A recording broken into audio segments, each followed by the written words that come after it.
আমার জীবন আল্লাহর জন্য, আমার মরণ আল্লাহর জন্য, আমার কুরবানি আল্লাহর জন্য, আমার নামাজ আল্লাহর জন্য, আমার ইবাদত বন্দেগী আল্লাহ পাকের জন্য। আল্লাহ পাক সুবহানাহু ওয়া তাআলা কুরআনুল কারীমের স্পষ্টভাবে ঘোষণা করেছেন, লা ইয়ানালুল্লাহু লুহুমুহা ওয়ালা দিমাউহা ওয়ালাকিন ইয়ানালুহুত তাকওয়া মিনকুম। কুরবানির পশুর রক্ত, কুরবানির পশুর গোশত, এগুলা আমি আল্লাহর দরবারে যায় না। যারা কুরবানি করে এই কুরবানির রক্ত গোশত এগুলো আল্লাহর দরবারে যায় না। আল্লাহ পাকের দরবারে যা বান্দার তাকওয়া, বান্দা আল্লাহকে কতটুকু ভালোবাসেন, কতটুকু আল্লাহকে ভয় পান, এটা আল্লাহ পাক দেখেন। আল্লাহ পাক দেখেন না যে কার গরুটা বড়, কার মহিষটা বড়, কার উটটা বড়, এরকম দেখেন না। দেখেন তার মনের মধ্যে কি আছে। আল্লাহ পাক সুবহানাহু ওয়া তাআলা বলেন, আল্লাহু আলিমুম বিজাতিস সুদূর। আমি আমার বান্দার অন্তঃস্থলের খবর জানি। আমার বান্দার অন্তঃস্থলের খবর আমি আল্লাহ জানি। তাহলে বান্দা কোন নিয়তে কুরবানি দেয়, কোন নিয়তে নামাজ পড়ে, কোন নিয়তে হজ করে, কোন নিয়তে দান খয়রাত করে, আল্লাহ পাক সবই জানেন। সম্মানিত হাজিরিন, কুরবানি করতে আসলে আমরা সকলে জানি আল্লাহ পাক সুবহানাহু ওয়া তাআলা কুরআনুল কারীমের মধ্যে বলেন, ক্বালা ইয়া বুনাইয়া ইন্নী আরা ফিল মানাম আন্নী আযবাহুকা ফানজুর মাযা তারা। আল্লাহ পাক সুবহানাহু ওয়া তাআলা ইব্রাহিম আলাইহিস সালামকে স্বপ্নে দেখালেন।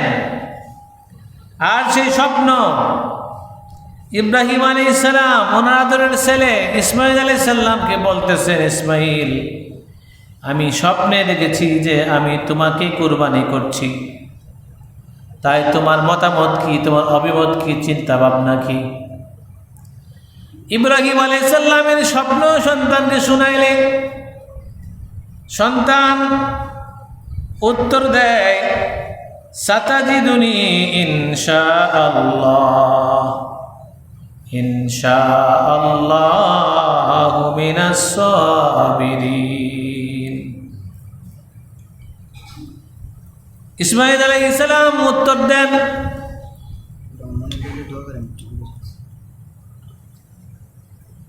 ইসমাঈল আলাইহিস সালাম বললেন, হে আমার আব্বা, হে আমার পিতা, আপনাকে যা আদেশ করা হয়েছে তা আপনি বাস্তবায়িত করেন। ইয়া আবাতি ফাআল মা তুমার, আপনাকে যা করতে বলা হয়েছে আপনি তা করেন। স্বপ্নে আল্লাহ পাক দেখাইছেন ইব্রাহিম আলাইহিস সালামকে ওনার সন্তান ইসমাঈলকে কুরবানি দেওয়ার জন্য। আর ইসমাঈলকে ইব্রাহিম আলাইহিস সালাম জিজ্ঞাসা, আমি যে স্বপ্নে দেখলাম তোমার কুরবানি দেওয়ার জন্য, তুমি কি বলো? সেই ইসমাঈল আলাইহিস সালাম বলতেছে, আল্লাহ আপনাকে যা করতে বলছে করেন, কোনো অসুবিধা নাই। আমাকে আপনি মিনাস সাবিরিন, ধৈর্যশীলদের মধ্যে পাবেন। আর যদি আমরা আম্মা আব্বা আমরা কইতো, তাহলে আমরা বাড়ি করে ফালাইয়া সব ফালাইয়া চলে গেলাম বলে, ব্যাগে গেলাম বলে, জবাই করে ফেলবে, এটা কি সম্ভব? সম্মানিত হাজিরিন, ইসমাঈল আলাইহিস সালামকে কুরবানি দেওয়ার জন্য ইব্রাহিম আলাইহিস সালাম চেষ্টা করেছিলেন। অবশেষে আল্লাহ পাক ইসমাঈল আলাইহিস সালামের বদলা দুম্বা কুরবানি করে দিলেন। ইসমাঈল আলাইহিস সালামকে বাঁচিয়ে দিলেন, পরীক্ষায় উত্তীর্ণ করে দিলেন, ইব্রাহিম আলাইহিস সালামকে উত্তীর্ণ করে দিলেন। ওই যুগ যুগ ধরে ওই কুরবানি আমাদের উপরে আসতেছে।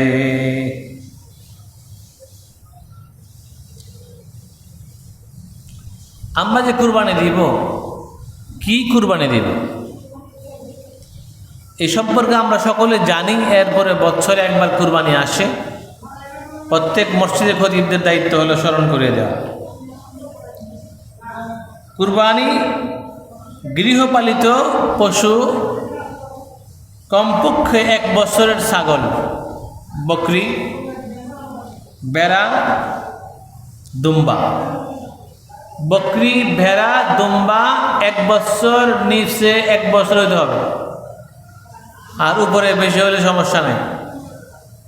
আর 2 বছর বয়সের হবে গরু এবং মহিষ। গরু এবং মহিষের যদি 2 বছর পুরা না হয় তাহলে কিন্তু কুরবানি চলবে না। মোটা তাজা দেখে অনেকে কিনে আনে, কিন্তু আসলে 2 বছর হয় নাই, তাহলে কিন্তু কুরবানি চলবে না। 2 বছর হইতে হবে। 2 বছর প্রমাণের জন্য 2টা দাঁত উঠবে। 2টা দাঁত উঠলে বোঝা যাবে যে 2 বছর পূর্ণ হয়েছে। তারপরে উট যদি হয় তাহলে উটের বয়স হইতে হবে কমপক্ষে 5 বছর। আমাদের দেশে তো উট কম, এই জন্য আমাদের এই মশলাটাও বেশি জরুরি না। 5 বছর বয়সে লাগবে উট, যা প্রকাশ্য দোষ হতে মুক্ত। কুরবানির দিন সমূহের আল্লাহর নৈকট্য লাভের নিয়তে জবর মাধ্যমে রক্ত প্রবাহিত করা হয়। এইভাবে কুরবানি অনুষ্ঠিত হয়।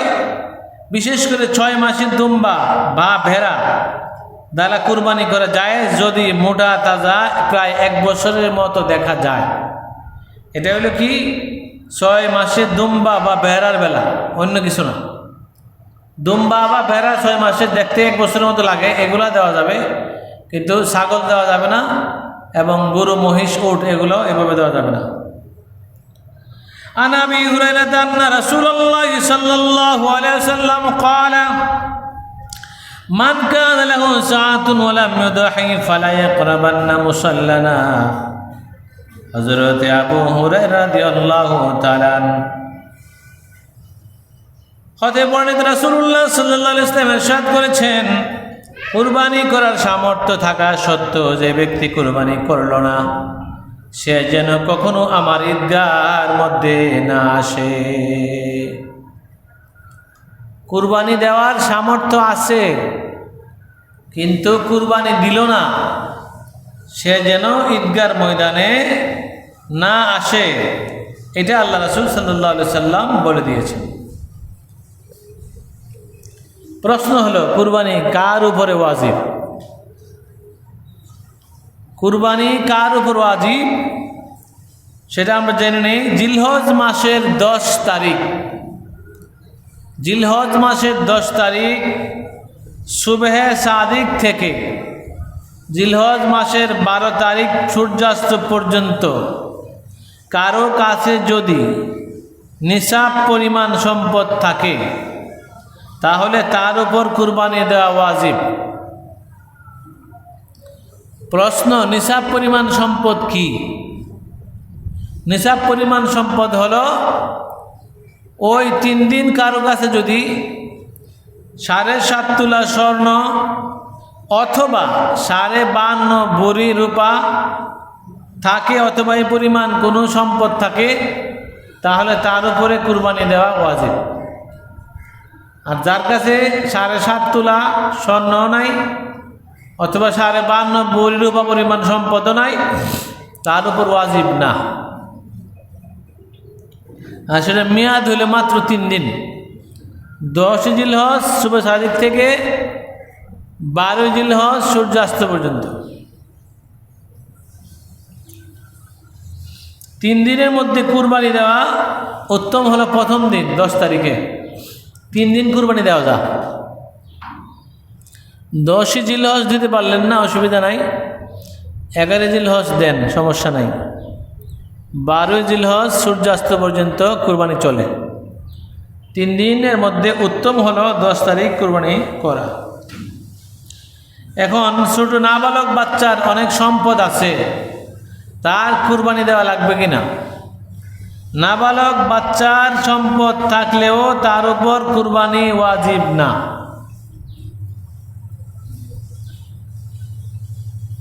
যে পাগল তার উপর কুরবানি ওয়াজিব না, যার ব্রেন ঠিক নাই।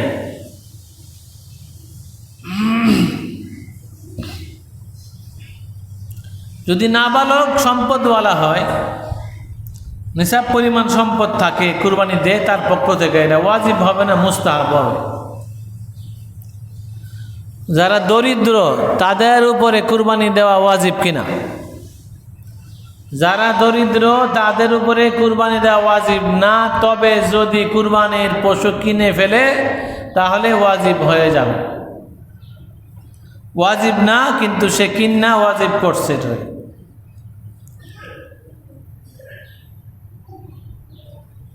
কেউ যদি কুরবানির দিনগুলোতে কুরবানির দিতে না পারে তাহলে কি করবে? তার সম্পদ আছে, টাকা পয়সা আছে, কিন্তু যে কোনো কারণে সে কুরবানির 3 দিনের ভিতরে সে কুরবানি দিতে পারল না, সে তো একটা ওয়াজিব নষ্ট করল। যদি সে নিসাব পরিমাণ সম্পদ তার থাকে, কোনো সমস্যা দিতে না পারে, তাহলে কি করবে? 10, 11, 12 জিলহজ কুরবানি দিতে পারলো না, মনে করেন বাড়ির মধ্যে ঝগড়া হয়েছে, এমন আছে না, বিপদ আছে, একটা কিছু ঘটছে যার কারণে 3 দিন পর্যন্ত কুরবানি দেওয়ার সুযোগ পাইছে না, পুলিশে দরপাকড় করছে, কে কুরবানি দিব? কিন্তু তার উপর কুরবানি ওয়াজিব, 3 দিন পার হয়ে গেছে, এখন সে কী করবে? একটা ছাগল যে কুরবানির উপযুক্ত, সে ছাগলের পরিমাণ টাকা সদকা করে দিবেন। মানে কুরবানি যদি না দিতে পারে, 3 দিন গেছে গা, তাহলে একটা ছাগলের দাম কুরবানির বাবদ সদকা মানে দান করে দিতে হবে, তাহলে তার ওয়াজিব আদায় হয়ে যাবে।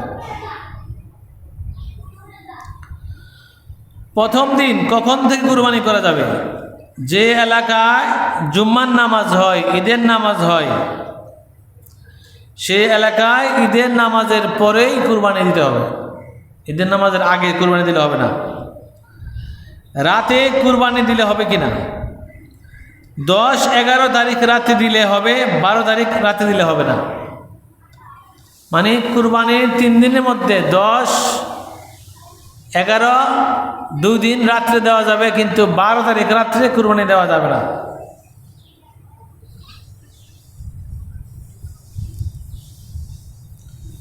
শরিক সর্বোচ্চ কতজন হওয়া যাবে? অনেকে শরিক বিচারে কুরবানি দেওয়ার লেগা, যে আমি আমার গরু বা মহিষের মধ্যে শরিক লইয়া কুরবানিটা দিব। তো আমরা সকলেই জানি গরু বা মহিষ বা উটের মধ্যে 7 জন, নিম্নে 7 জন শরিক হইতে পারবে, এর বেশি না। 7 জন কুরবানির মধ্যে শরিক হইতে পারবে। সমান টাকা লাগবে এবং সমান বন্টন হইতে হবে। বন্টন পাল্লা দিয়া মেপে সমানভাবে বন্টন করে নিতে হবে। গুস্তু কম বেশি হলে কেউ কুরবানি হবে না। আপন বাই হলে আরেক হিসাব, যেতে হলে একবার ঠাইদারে, এরকম না। কিন্তু শরিকানা কুরবানি যদি কারো কোনো কম বেশি হয় তাহলে কুরবানি হবে না, সবাই কুরবানি বাদ দিয়ে দেবে। কুরবানির পশুতে আকিকা দেওয়া যাবে কিনা? আগে কুরবানি তারপরে আকিকা। আপনি কুরবানির জন্য নাম আগে দিবেন, দেওয়ার পরে যদি নাম থাকে 7 অংশর, কি 7 অংশের মধ্যে 2 অংশ কুরবানি দিলেন আর 5 অংশ তো রয়ে গেছে, আপনি এখন আকিকা দিতে পারবেন। আর কুরবানি না দিয়া কোনো আকিকা চলবে না, কারণ আকিকা একটা আলাদা বিষয়। এটা জন্মের 7 দিনের দিন দেওয়া লাগে, 14 দিনের দিন দিতে হয়, 21 দিনের দিন দিতে হয়, অথবা যে কোনো সময় দেওয়া যায়। অনেকে সুবিধার্থে কুরবানির সময় আকিকা দেয়, কিন্তু কুরবানির নাম দেওয়ার পরে তারপরে আকিকার নাম থাকলে আকিকার নাম দিবে, আর না হলে দরকার নাই।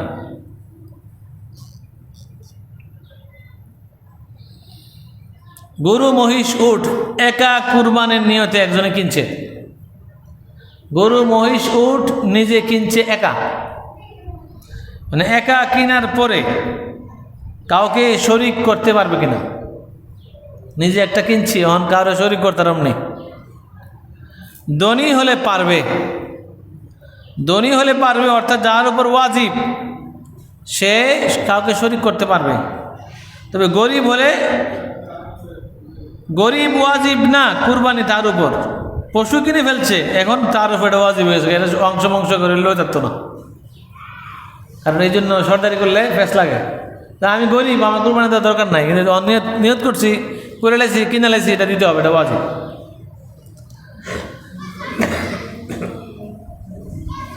কোন ধরনের পশু নির্বাচন করা উত্তম? কুরবানির পশুর গুস্ত কেজি 1500 টাকা 2000 টাকা করে। আর বাজারে গোস্তের কেজি 800 টাকা বা যত টাকা আছে। আর কুরবানির পশুটা হইতে হবে হৃষ্টপুষ্ট, খুব সুন্দর। এই জন্য কুরবানির পশুর দামটা মানুষ সুন্দর দীক্ষা দামটা দেয়, গোস্ত ওজন করে কেউ দাম দেয় না। এই জন্য হৃষ্টপুষ্ট তাজা পশু নির্বাচন করা সুন্নত। যেই পশু 3 পায়ে ভর করে চলে, একটা পা অচল, এর দিয়া কুরবানি হবে না। কম টেরা পাইছিল হইলেছে, এক ঠ্যাং বিকল, এটাতে কুরবানি হবে না। রুগ্ন পশু দিয়ে কুরবানি হবে না। দাঁত সারা পশু দিয়ে কুরবানি হবে, দাঁত নেই এটা কোনোভাবেই হবে না। অথবা কিছু আছে তবে ঘাস খেতে পারে না, এমন পশু দ্বারা কুরবানি হবে না। তাহলে ওই যে 2 বছর হলে তো দাঁত উঠে, দাঁত থাকতেই হবে কুরবানির পশু। দাঁত যদি না থাকে তাহলে কুরবানি চলবে না। শিং সারা পশু দিয়ে কুরবানি হবে কিনা? জন্মগত যে পশুর শিং নাই সেটা দ্বারা হবে, জন্মগতই শিং নাই সেটা দ্বারা হবে। তবে পরবর্তীতে যেটা ভেঙে যায় আর তার ফলে মস্তিষ্কের ক্ষতি হয়, এমন পশু দ্বারা হবে না। তবে অর্ধেক যদি থাকে ভাঙ্গা তো হইব। পশু গরুটা একবারে শিং উঠছেই না, এটা হলো এক জিনিস হবে। আর একটা হইলো গরুর শিং ভাঙবার কারণে তার মস্তিষ্কের ক্ষতি, ভাগলামি সাগলামি করে বা ইত্যাদি, তাইলে এটা দ্বারা হইতো না। তবে অর্ধেক যদি ভাঙ্গা থাকে তাইলে কুরবানি চলবে। লেজ কাটা, তারপরে কান কাটা পশু দিয়া কুরবানি হবে কিনা? যদি পশুর লেজ বা কান অর্ধেক বা তার বেশি কাটা থাকে তাহলে হবে না। অর্ধেক বা বেশি যদি লেজ বা কান কাটা থাকে তাহলে তার দ্বারা কুরবানি হবে না। অর্ধেকের চেয়ে বেশি ভালো থাকতে হবে, তাইলে কুরবানি চলবে। অন্ধ পশু দ্বারা কুরবানি করা যাবে কিনা? না। তবে যে পশু এক চোখ ও অন্ধ সেটা দিয়েও হবে না। অন্ধ পশু 1 চোখ অন্ধ তাও হইতো না, অন্ধ দিয়া কুরবানি চলবে না। কুরবানির পশু ক্রয় করছেন, এখন কুরবানির পশু হারাই গেছে, অনেক সময় হারাই জায়গা, চুরে লয়ে জায়গা।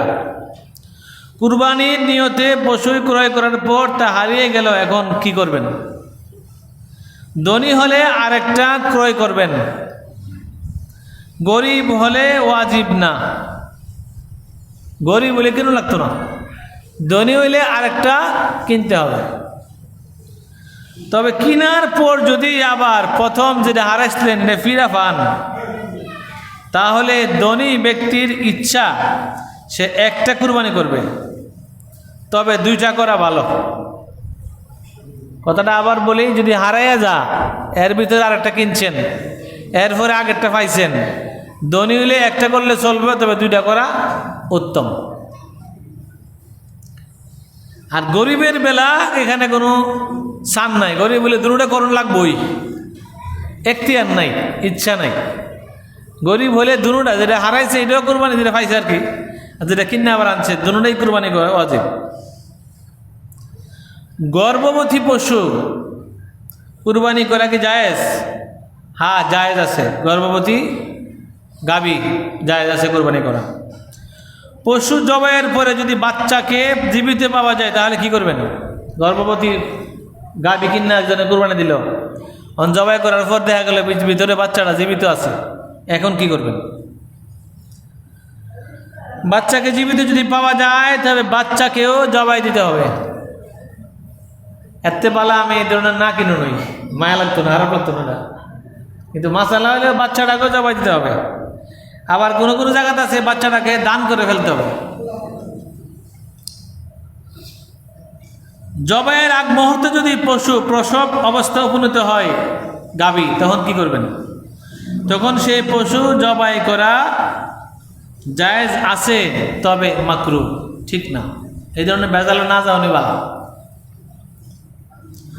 পশু ক্রয় করার পর যদি এমন কোনো দোষ দেখা যায় যে দোষগুলো থাকলে কুরবানি হয় না, তখন করণীয় কি? যেমন ওই যে লেজ কাটা, কান কাটা, চোখে দেখে না, ঠ্যাং নাই, ইত্যাদি ইত্যাদি। এই পশুর দ্বারা কুরবানি হবে না, তবে এখানে গরিব ব্যক্তির জন্য জায়েজ আছে, ধনী ব্যক্তির জন্য জায়েজ নাই। কথাটা আবার বলি, পশুর মধ্যে দুষ্টটি আছে। আগে তো কইছি দুষ্টটি থাকলে কুরবানি করা যাইতো না। এখন মাসালা হলো দুষ্টটি আছে, যারা গরিব তারা এই দুষ্টটি সহই কুরবানি দিতে পারবে, কিন্তু যারা পয়সাওয়ালা তারা এই দুষ্টটি লইয়া কুরবানি দিতে পারবে না। গরিবের জন্য একটু ছাড় আছে। আপনি কোনো পশু ক্রয় করার সময় জিজ্ঞাসা করছেন বয়স কত, সে বলল 2 বছর, গরুওয়ালা বলল 2 বছর। এটা 2 বছর যদি সেটা আসলে বয়স 2 বছর না হয় তখন কি কুরবানি হইব নি? এটা হলো একটা প্রশ্ন। হ্যাঁ হবে, তবে বিক্রেতা মিথ্যা কথা বলেছে, তার গুনাহ হবে। যারা গরু বেচবেন সাবধান। আপনার গরু হয়েছে 23 মাস, 24 মাস হয় নাই, 2 বছর তো লাগবে। এখন আপনি ঠেলার ছুটে 1 মাস বাড়াইছেন, কইছেন হ্যাঁ এটা 2 বছর হয়েছে। এখন আমিও কিনে আইন না কুরবানি দিয়েছি, আমার কুরবানি হবে, কিন্তু আপনি যে বিক্রি করছেন আপনার গুনাহ হবে। এই জন্য 2 বছর পুরাপুরি না হলে মিথ্যা কথা বলার দরকার নাই। পশু কোথায় জবাই করা উত্তম? যেখানে পরিবেশ দূষিত হওয়ার আশঙ্কা কম, সুন্দর পরিবেশ দেখা, নোংরা জায়গা না, ভালো জায়গার মধ্যে পশু জবাই করবেন। পশু কে জবাই করবে? কুরবানির পশু কুরবানির পশু নিজে করবেন জবাই। আপনার পশু আপনি নিজে জবাই করবেন, না পারলে আমরা আসি বলবেন না, আমরা জবাই করে দিব। কুরবানি পশুর জবাইয়ের নিয়ম হলো ইন্নী ওয়াজ্জাহতু ওয়াজহিয়া লিল্লাযী ফাতারাস সামাওয়াতি ওয়াল আরদা মিল্লাতা ইব্রাহিম হানিফা ওয়া মা আনা মিনাল মুশরিকিন ইন্না সলাতি ওয়া নুসুকি ওয়া মাহইয়ায়া ওয়া মামাতি লিল্লাহি রাব্বিল আলামিন লা শারীকা লাহু ওয়া বিযালিকা উমিরতু আনা আওয়ালুল মুসলিমিন আল্লাহুম্মা মিনকা ওয়া লাকা বিসমিল্লাহি আল্লাহু আকবার। এই দোয়া পরে কুরবানির পশু জবাই করা। পশু শোয়াইতে হবে, মাথা থাকবে উত্তর দিকে, পা থাকবে পশ্চিম দিকে। যে জবাই করবে সে পশ্চিম দিকে রুখ কইরা জবাই করবে। তবে দেখা গেল সিরিয়াস অবস্থা বয়সের, এটা কোনোভাবেই সোজা বেহা করন জানা, এটা নিলে বহুত চেষ্টা হয়েছে, পারা গেছে না, তো করে নেবেন। যেটা সমস্যা এটা সমাধান করে নেন। আর যদি কঠিন সমস্যা না হয় তাহলে অবশ্যই দক্ষিণ দিকে শোয়াবেন, পাড়া পশ্চিম দিকে দিয়া বিসমিল্লাহি আল্লাহু আকবার বলে জবাই করবেন। যার পশু সে জবাই করা সুন্নত। বন্দা পশু, বান্দা যে কই আমরা, বন্দা পশু জবাই করে যাবে কিনা? হ্যাঁ, এটাও কুরবানি চলবে। অনেক সময় হুজুর জবাই করার পর দেখা যায় সম্পূর্ণ হয়নি, হুজুর জবাই করে গেছে গা, সম্পূর্ণ হয়েছে না। আবার অন্য একজন তরবারি নিয়ে রগ বা শিরা কাটতে যায়, এটা জায়েজ আছে নি? হুজুরে জবাই করে গেছে গা, এখন এটা এখনো দম যাইতেছে না। হ্যাঁ জায়েজ আছে, তবে ওই ব্যক্তি বিসমিল্লাহি আল্লাহু আকবার না বললে কুরবানি হবে না। কথাটা আবার বলে দিই, সে শিরা কাটতে পারবে, হ্যাঁ আবার কয়ে কয়ে কাটবো, বুঝছেন নাকি? তা কিছু অনেকে শিরা কাটে না, শিরা কাটতে পারবে, কোনো অসুবিধা নাই।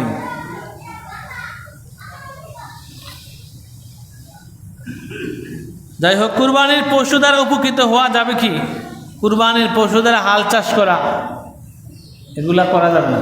এখন দেখা গেল কুরবানির পশু গায়ে কিনে আনছে, এটা দুধ আয়, ওখান খিদা করুন, এই দুধ দান করে দিতে, দূরে ফেলতে হবে গরিবদেরকে। এটা তো আপনার উপর ওয়াজিব কুরবানি করা। দুধ আসতেছে, এটা গরিবদেরকে আপনি দান করে দেবেন। কুরবানির পশু কিনে এনে হাল চাষ করেন 4-5 দিন 7 দিন, না এগুলো করা যাবে না, নিষেধ।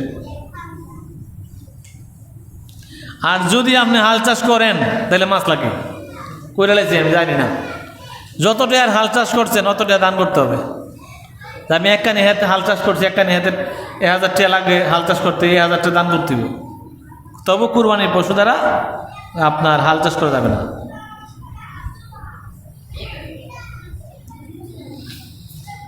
পশু ক্রয় করার পর শরীক মারা গেল, তখন কি করবেন? পশু কিনছেন 5 জনে, একজন মরে গেছে গা, এখন 4 জন আছেন, এখন কি করবেন? এগুলো অনেক মাসালা, আমি এখানে কয়েকটা মাসালা নোট করছি বোঝা যাবার জন্য, আপনাদের কাজে লাগবে। পশু ক্রয় করার পর শরীক মারা গেলে তখন কি করবেন? তার ওয়ারিসরা যদি কুরবানি করেন তাহলে করতে পারবেন, আর যদি না বলে তাহলে করতে পারবেন না, টাকা ফেলে দিতে হবে। আমি মরে গেছে মনে করেন, এখন আমার ফুতে কইলে আমি কুরবানি করতাম না, আব্বা মরে গেছে টেয়া দিলেন, আমার 5 জনে মিললে আনছিলাম 1.5 লাখ টাকা দিয়ে। আমি মরে গেছি গা, আমার ফুতে গিয়ে আমার আব্বা মরে গেছে, কোরবানি দিতাম না, টাকাটা ফেরত দিলেন, দিলে দিব। এটা হলো মাসালা। তাহলে শরীর যাতে না মারা যায়, আল্লাহ হায়াত করুন, ফেসবুক যেন না লাগে। যাই হোক, মৃত ব্যক্তির পক্ষ থেকে কোরবানি করা যাবে কিনা? মনে করেন একটা উদাহরণ, 2টা ছেলে, এরা 2 ভাই মিললে একটা কুরবানি এবার দিব। উদ্দেশ্য হলো আমার আব্বা জীবনে কুরবানি দেয় নাই, আম্মাও দেয় নাই, আমরা এবার দিব, আব্বা আম্মার নামে দিব। না, হবে না। আপনি জীবিত আছেন, আপনার নামে আগে দেন। দেওয়ার পরে যদি নাম থাকে, অংশ থাকে, তাহলে আপনি মৃত ব্যক্তির নামে দিতে পারবেন। যদি ওসিয়ত কইরা যা যে আমি মারা গেলে কুরবানি দিবা, ওই ওসিয়তকৃত কুরবানি দেওয়া যাবে, গুস্ত খাওয়া যাবে না। কথাটা গভীর মনোযোগ। আপনার আব্বা মৃত্যুর আগে কইছে প্রতি বছর আমার নামে কুরবানি দিস, তোরা ধন সম্পদ দিয়ে গেছি, প্রতি বছর আপনি কুরবানি দিতে হবে, বাপের ওটা ওসিয়ত। কিন্তু কুরবানি গুস্ত আপনি খাইতে পারবেন না।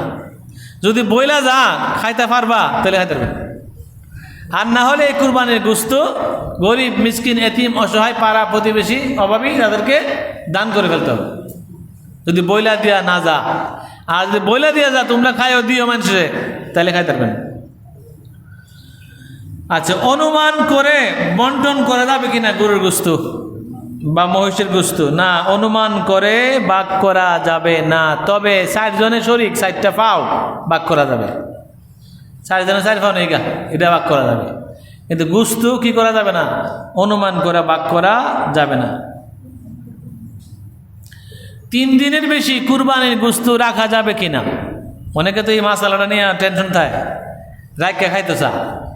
এটা অনেক মশালা। কুরবানির গোস্ত রোদে শুকাইয়া শুটকি দিয়ে রাখা যাবে। 1 বছরের কুরবানির গোস্ত আরেক বছর খাওয়া যাবে, ফ্রিজে রাখে না মানুষে।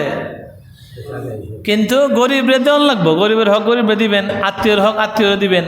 কিন্তু আপনারটা আপনি আস্তে আস্তে খাইবেন, কোনো অসুবিধা নাই। ওই শুকায় রাখে রোদের মধ্যে, এইভাবে আগে অহন রাখে না, অহন মানুষ ফ্রিজে রাখে। 3 দিনের বেশিও আপনি কুরবানির গোস্ত যতদিন মন চা 3 বছর রাখতে পারবেন, কোনো অসুবিধা নেই। এরকম না যায় না। কিন্তু গরিবের হক, এতিমের হক দিয়ে দিবেন।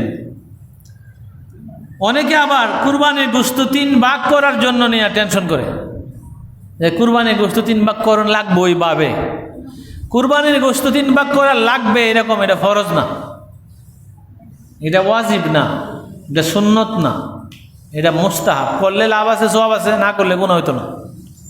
নরসিংদী এলাকাতে আমার এক স্কুলে আমার এক কলিগ আর কি, নূর মোহাম্মদ স্যার, উনি বললেন ওনাদের গ্রামে যতটা কুরবানি হয় প্রত্যেকটা পশু 3 ভাগ হয়। 1 ভাগ গ্রামকে দিতে হয়, আর 2 ভাগ নিজের আত্মীয় স্বজনের। 1 ভাগ গ্রামের সর্দারা নেগা নিয়া সমস্ত গ্রামের কুরবানি গোস্ত আত্তর করে কইরা পুরা গ্রামে যারা কুরবানি দিছে বা দিছে না সবাই দেয়, গ্রামের ঐক্য থাকার জন্য। এটা কিন্তু অনেক কঠিন কাজ, এটা অনেক ঝামেলা, অনেকে পারে না যে কুরবানির গোস্ত 3 ভাগ করে 1 ভাগ সমাজে দিলে দিব, আর 2 ভাগ তুমি আত্মীয় স্বজন তোমার খাও নেয়া। এই সমাজে যারা কুরবানি দেয় নাই বা যারা দিছে সবাই 1 বন্ড করে ভাগ করে নিবে, এটা সমাজের ঐক্য থাকার জন্য। যাই হোক, এটা কোনো ইসলামিক বিষয় না, এটা সামাজিক বিষয়। গোস্ত চর্বি বিক্রি করা যাবে না, গোস্ত বা চর্বি বিক্রয় করা যাবে না। তবে চামড়া বিক্রয় করা যাবে। চামড়া বিক্রয় করে চামড়ার টাকা গরিব, এতিম, অসহায় প্রতিবেশী আছে তারা তাদেরকে দিবেন। এখন আমার বাড়িতে একজন লোক গরু বা মহিষ বানাইতে আইছে, কষায়ের কাজ করতে আইছে, তাকে গোস্ত দেওয়া যাবে না, তাকে টাকা দিতে হবে। আর যদি গোস্ত দেন এটা হাদিয়া হিসাবে দিবেন, কথাটা পরিষ্কার মনে রাখেন। সে কাজ করছে 3 ঘন্টা, আপনি 2000 টাকা দিলেন, কাজ করে দিয়েছে কষায়ের কাজ, কিন্তু গোস্ত দিবেন এটা আপনি হাদিয়া হিসাবে দিবেন। হাদিয়া যে আমার বাড়িতে আইছে, জীবনে আইছে না, আমি 0.5 কেজি ভারি 5 কেজি ভারি দিলাই লয়ে যা আজকে। কিন্তু সে বানাইছে, কষ্ট করছে, তাকে টাকা দিতে হবে, আর না হলে কিন্তু কুরবানি ফাসাদ হয়ে যাবে। অনেকে কী করে 5 জনে মিলে কুরবানি দিয়া 6টা বন্ড করে, 1 বন্ড করেছে বানেন না, আর 5 বন্ড করেছে 5 জন, এরকম কুরবানি হবে না। কিন্তু কারণ এই 5 জন শরীকের মধ্যে একজন আছে না আমি দেবো 0.5 কেজি, আরেকজন আছে না আমি দিব 5 কেজি, এরকম মন মানসিকতা থাকতে পারে। এই জন্য যার যার বন্টন করার পর হুইজা লইবেন, হ্যাঁ তুমি দাও কিতা দিবে, দাও তুমি দাও তুমি দাও, এভাবে লইয়া তারপর বেশি হইতারে কম হইতারে, কিন্তু টাকা দিতে হবে, পারিশ্রমিকটা দিয়ে দিতে হবে, সে যে কষ্ট করছে। এক পশু আরেক পশুর সামনে জবাই করা যাবে কিনা? যাবে, তবে ঠিক না, নবীজি না করছেন। একটা পশুর সামনে আরেকটা পশু জবাই করো না, তোমরা আলাদা দূরে করো, নবীজি নিষেধ করেছেন। কুরবানির গোশত অন্য ধর্মের ব্যক্তিকে দেওয়া যাবে কিনা? দেওয়া যাবে, কোনো সমস্যা নেই। অন্য ধর্মের মানুষ আয় না ভিক্ষা করতো, এরকম যদি গোশত হয় না থাকে গরিব, দেওয়া যাবে। কুরবানির পশু মারা গেলে অথবা ছিনতাই হয়ে গেলে কি করবেন? মরে গেছে গা অথবা এটা ছিনতাই হয়ে গেছে গা, কি করবেন? ধনী হলে আর একটা ক্রয় করবেন, গরিব হলে ক্রয় করা লাগবে না। মুসাফিরের উপর কুরবানি করা কি ওয়াজিব কিনা? মুসাফির বলতে আমি 48 মাইল দূরে বেড়াতাম গেছি, অনেক দেশ দিন আয় পড়ছে, আইতারি না, এখন মনে করেন লকডাউন, একটা কথার কথা, মানে আমার টাকা পয়সা আছে, আমি কুরবানি দিতে পারবো কিনা?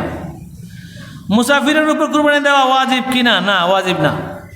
এই তো মুসাফির আরেক জায়গায় গিয়ে আটকে গেছে গা, 48 মাইল দূরে বেড়াতে গেছে, মুসাফির হিসাবে মুসাফিরের কুরবানি দেওয়া লাগে না।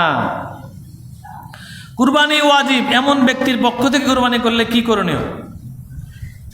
কুরবানি ওয়াজিব আমার, অহন আমার ফুতে কুরবানি দিব, আমার কই তুই আব্বু আপনার নামে আমি কুরবানি দিতেছি, আমার তো অনুমতি নিবে যে আমার কুরবানিটা আমার ফুতে দিব, বলবে আব্বু আপনার নামে আমি কুরবানি দিচ্ছি, বলতে হবে। কুরবানির গোশত খাওয়া কি? কুরবানির গোশত আর সময় নাই, বহুত মাসালা। কুরবানির গোশত খাওয়ার জন্য আল্লাহ নিজে জিয়াফত ঘোষণা করছেন। কোন দিন? কুরবানি ঈদের দিন, এর পরের 3 দিন। বলছে তোমরা কুরবানি ঈদের দিন পরের 3 দিন রোজা রাখবে না, হারাম। আমার পক্ষ থেকে ঈদ ঘোষণা করে দিলাম, জিয়াফত ঘোষণা করে দিলাম। বছরে 5 দিন রোজা রাখা হারাম, রোজার ঈদের দিন হারাম, কুরবানি ঈদের দিন হারাম, আর কুরবানি ঈদের পরের 3 দিন হারাম। এই 5 দিন রোজা রাখা হারাম। আর নবীজি বলছেন তোমরা জিলহজ মাসের 1 তারিখ থেকে, মানে আগামীকাল থেকে 9 দিন রোজা রাখার জন্য রাখলে অনেক সওয়াব পাওয়া যাবে, অনেক নেকি এটাতে। আর যদি 9 দিন কেউ না পারে, অন্তত পক্ষে জিলহজ মাসের 9 তারিখ হইলেও একটা রোজা রাখার জন্য চেষ্টা করতে হবে, পারলে 2টা, 8, 9। আর জিলহজের 10 তারিখ যেদিন কুরবানি হবে, ওই দিন সকালে কোনো কিছু না খাওয়া, কুরবানি গোশত খাওয়া, এটা অনেক সওয়াব। আল্লাহ পাক সুবহানাহু ওয়া তাআলা আমাদেরকে সঠিক পদ্ধতিতে কুরবানি দেওয়ার তৌফিক দান করুক। সকলে বলে আমিন। ওয়া মা আলাইনা ইল্লাল বালাগ। আসসালামু আলাইকুম ওয়া রাহমাতুল্লাহ।